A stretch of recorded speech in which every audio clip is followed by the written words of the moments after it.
Markapuram division ఎంతో కాలంగా వెనుకబడి ఉంది. ఈ డివిజన్ని మార్కాపురం జిల్లాగా ప్రకటించినందుకు యొక్క సీఎం గారికి ధన్యవాదాలు తెలుపుతున్నాం.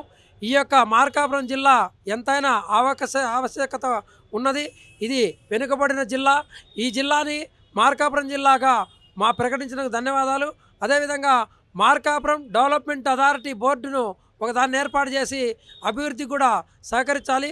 ముందు ఈ యొక్క దొనకొండ ప్రాంతాన్ని కూడా మార్కాపురం జిల్లాలో కలిపినట్టయితే ముందు అక్కడ పారిశ్రామికంగా దొనకొండ అభివృద్ధి చెందుతుంది. కాబట్టి ఈ యొక్క వెనుకబడి జిల్లాలో ప్రాతిపదికన ఈ యొక్క రాయలసీమ జిల్లాల పక్కన ఉంటుంది. కాబట్టి కరువు జిల్లాలకు ఇచ్చేటటువంటి నిధులు ఏవైతే ఉన్నాయో అవన్నీ కూడా మార్కాపురం జిల్లాకి వచ్చే విధంగా కేంద్ర రాష్ట్ర ప్రభుత్వాలు సహాయ సహకారాలు అందించాలని కోరుతున్నాం. మార్కాపురం జిల్లా చేసినందుకు సీఎం చంద్రబాబు నాయుడు గారికి ధన్యవాదాలు. మన మార్కాపురం కూటమి ప్రభుత్వానికి అట్లనే మార్కాపురం ప్రజలకు కూడా ఈ పోరాటం కమిటీలు కూడా అందరూ పోరాటం చేసిన వాళ్ళందరూ కూడా ధన్యవాదాలు తెలుపుకుంటాం. మార్కాపురం వాసులకి చాలా ఆనందదాయకమైన రోజు. ఎందుకనగా చాలా సంవత్సరాల నుంచి ఈ జిల్లా కోసము ఈ పశ్చిమ ప్రాంత ప్రజానీకం కూడా ఎదురు చూస్తూ ఉన్నారు. ఎందుకంటే ఇది చాలా వెనుకబడిన ప్రాంతము మార్కాపురం ప్రాంతం అనేది. అది కాకుండా ఇక్కడి నుంచి జిల్లా కేంద్రమైన ఒంగోలుకి వెళ్ళాలంటే దాదాపుగా 100 కిలోమీటర్ల దూరం వెళ్ళాల్సి వస్తుంది. అది కాకుండా ఈ అభివృద్ధి కూడా నోచుకోలేదు ఇప్పటి వరకు కూడా. ఇప్పుడు నిన్ననే చంద్రబాబు గారు జిల్లాకి లైన్ క్లియర్ చేసిన శుభ సందర్భంగా మా మార్కాపురం వాసుల ప్రజల తరపు నుండి సిబిఎన్ చంద్రబాబు గారికి చాలా ధన్యవాదాలు తెలుపుతూ ఉన్నాము. అదేవిధంగా ఈ మార్కాపురం జిల్లా కావడానికి మా ఎమ్మెల్యే గారైన కందుల నారాయణ రెడ్డి గారు పట్టు వదలని విక్రమార్కుడులాగా చంద్రబాబు గారి వెంటపడి ఈ జిల్లాని సాధించడం జరిగింది. ఆయనకు కూడా ఈ మార్కాపురం ప్రజల తరపు నుండి మా తరపు నుండి ధన్యవాదాలు తెలుపుతూ ఉన్నాము. ఇది చాలా శుభ సూచకము. ఈ జిల్లా అయిన కారణంగా ఈ ప్రాంత వాసులు కొద్దిగా కొంత గొప్ప ఈ పరిశ్రమలు కానివ్వండి, తర్వాత ఉద్యోగ అవకాశాలు కానీ ఆ యువతకు చాలా మేలు జరుగుద్దని ఆశిస్తూ ఈ అవకాశం ఇచ్చిన మీకు ధన్యవాదాలు తెలుపుతాము. మార్కాపురం జిల్లాగా ప్రకటించినందుకు ముఖ్యమంత్రి చంద్రబాబు నాయుడు గారికి కృతజ్ఞతలు తెలుపుకుంటున్నాము. ఆ రోజు ఆయన పుట్టినరోజు సందర్భంగా ఇక్కడ మార్కాపురంకి వచ్చి అలాగే ఆ రోజు హామీ ఇచ్చారు. హామీ ఇచ్చి ఈరోజు ఆయన మాట నెరవేర్చుకున్నారు. కాబట్టి ఈరోజు జిల్లా వచ్చినందుకు మార్కాపురం ప్రజలందరూ కూడా చాలా ఆనందపడుతున్నాము. అలాగే మార్కాపురం ప్రజలే కాకుండా వైపాలెం నుంచి పుల్లల చెరువు నుంచి గిద్దలూరు నుంచి రావాలంటే ఒంగోలు పోవాలంటే దాదాపు 170 నుంచి 200 కిలోమీటర్ పోవాల్సి వచ్చేది. ఈరోజు ఈ దగ్గర ప్రాంతం వాళ్ళందరూ మార్కాపురంకి వచ్చేసి వాళ్ళ సమస్యలు పరిష్కరించుకొని హ్యాపీగా వెళ్ళే మార్గం ఉంది. కొన్ని రోజులు ఒంగోలులో ఒక చిన్న పనికి వచ్చేసి 2 రోజులు వెయిట్ చేయాల్సి వచ్చేది. ఈరోజు మా పొద్దున వచ్చేసి సాయంత్రం లోపు వాళ్ళు పుల్లల చెరువుకి చేరుకుండే అంత ఈజీ అయిపోయింది.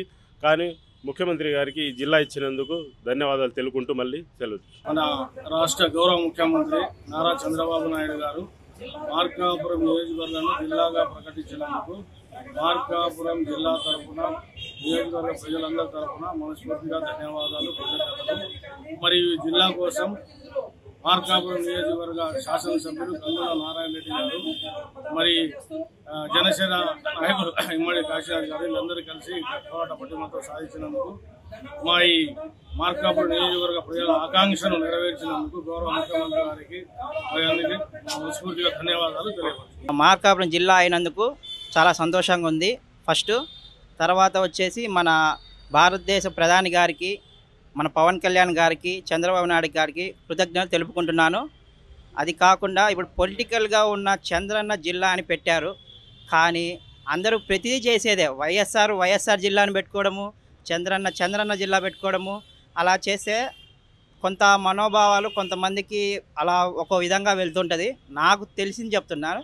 మార్కాపురంలో ఉన్న స్థితిగతులు, మన మార్కాపురం చెన్నకేశవ స్వామి లక్ష్మీ చెన్నకేశవ స్వామి కాబట్టి చెన్నకేశవ జిల్లా పెడితే అందరికీ బాగుంటుంది. పొలిటికల్గా పెట్టకుండా అందరికీ బాగుండే విధంగా ఉంటే బాగుంటుంది అని నేను మనస్ఫూర్తిగా కోరుకుంటాను. దయచేసి తప్పుగా అర్థం చేసుకోమాకండి.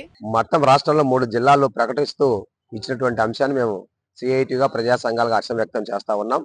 అదే ప్రత్యేకించి మార్కాపురాన్ని జిల్లా చేయడం అనేది చాలా సంతోషకరం. ఎందుకంటే మార్కాపురం, ఎర్రగొండపాలెం, గిద్దలూరు ఈ ప్రాంతాల్లో ఉన్నటువంటి చివరి గ్రామాలు ఒంగోలు జిల్లా హెడ్ క్వార్టర్ పని నిమిషం పోవాలంటే రైతులు ఒక రోజు ప్రయాణం, ఒక రోజు పని నిమిషం మొత్తం 2 రోజులు అక్కడ ఉండాల్సిన పరిస్థితి ఏర్పడతా ఉంది. వ్యయ ప్రయాసాలు, ఖర్చులు కూడా బాగా తగ్గాయి. రెండవది ఇవాళ జిల్లా చేయడం అనేటువంటిది అధికారులు కూడా ఈ ప్రాంతంలో తిరగనీకి అవకాశం ఉంటది. ఏదైతే రైతాంగానికి కావచ్చు, కూలీలకు కావచ్చు, లేదా కార్మికులకు కావచ్చు, తమ సమస్యల కోసం దగ్గరలో అధికారులు ఉంటారు కాబట్టి సమస్య చెప్పుకోనికి కూడా చాలా ఉపయోగకరంగా ఉంటది. జిల్లా ఇవ్వడం అనేది చాలా సంతోషకరం.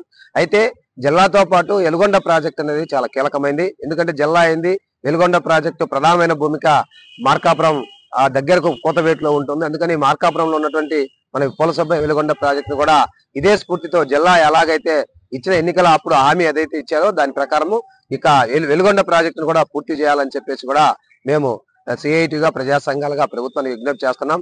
రెండవది అలా గిద్దలూరు రెవెన్యూ డివిజన్ చేస్తామని చెప్పేసి పత్రికలో వచ్చింది. అవకాశం ఉంటే గిద్దలూరు రెవెన్యూ డివిజన్ చేస్తేనే ఉపయోగం. ఎందుకంటే దాదాపు 21 మండలాలు 2 రెవెన్యూ డివిజన్లు ఉన్నాయి. సో ఒక పక్క ఎర్రగొండపల్లి మొత్తం ట్రైబల్ ప్రాంతము, అక్కడ అధికారులు అందుబాటులో ఉండాలి కాబట్టి గిద్దలూరును రెవెన్యూ డివిజన్ కేంద్రంగా కూడా ప్రకటిస్తే బాగుంటుంది అనేటువంటిది ప్రజా సంఘాలుగా మా వైపు నుంచి ఒక అప్పీల్ మాత్రమే. కానీ జిల్లా ఇవ్వడం చాలా సంతోషకరమైన విషయాన్ని కూడా హర్షం వ్యక్తం చేస్తున్న సందర్భంగా మార్కాపురం జిల్లా చేయడం వల్ల నారా చంద్రబాబు నాయుడు గారికి హర్షాలు తెలియజేస్తున్నాము. గిద్దలూరు నుంచి ఒంగోలు వాళ్ళంటే సుదీర్ఘ ప్రాంతం నుంచి ఒక రోజు వేస్ట్ అవుతున్నది. కానీ ఇప్పుడు గిద్దలూరును మార్కాపురం జిల్లా చేయడం వల్ల మాకు చాలా దగ్గరగా అయింది. మా గిద్దలూరు ప్రజలు చాలా సంతోషంగా ఉన్నారు. ఇప్పుడు మాకు దూర ప్రాంతాలకు పోకుండా దగ్గర ఉండటం వల్ల మా ప్రజలకు అన్ని సౌకర్యాలు అందుబాటులో ఉంటాయని, ఇంకా ప్రత్యేకంగా మా గిద్దలూరు రెవెన్యూ డివిజన్ చేస్తారని ఆశిస్తున్నాము. పోవాలంటే ఉదయం 4 గంటలకు 5 గంటలకు లేచిపోయి ఇక్కడి నుంచి పోయినా నైట్ పూటకు వచ్చేసరికి చాలా ఇబ్బందులుగా గురవుతున్నాము. అదే మార్కాపురం అయితే ఉదయం 10 గంటలకు వెళ్ళైనా సాయంత్రానికల్లా మా పని చేసుకుని వచ్చేస్తున్నాము. కానీ ఇటీవల మా గిద్దలూరులో కొన్ని అసౌకర్యాలు ఉన్నాయి. ఆ అసౌకర్యాలు లేకుండా చేసి మార్కాపురం నియోజకవర్గంలో అలాగే గిద్దలూరు ఆర్డీఓ ఆఫీసు అలాంటివి తీసుకొచ్చి గిద్దలూరుని మాకు అతి త్వరలో ఆర్డీఓ ఆఫీసు సెలెక్ట్ వచ్చేటట్టుగా ఆలోచన చేస్తున్నాము. చరిత్ర సృష్టించినోడు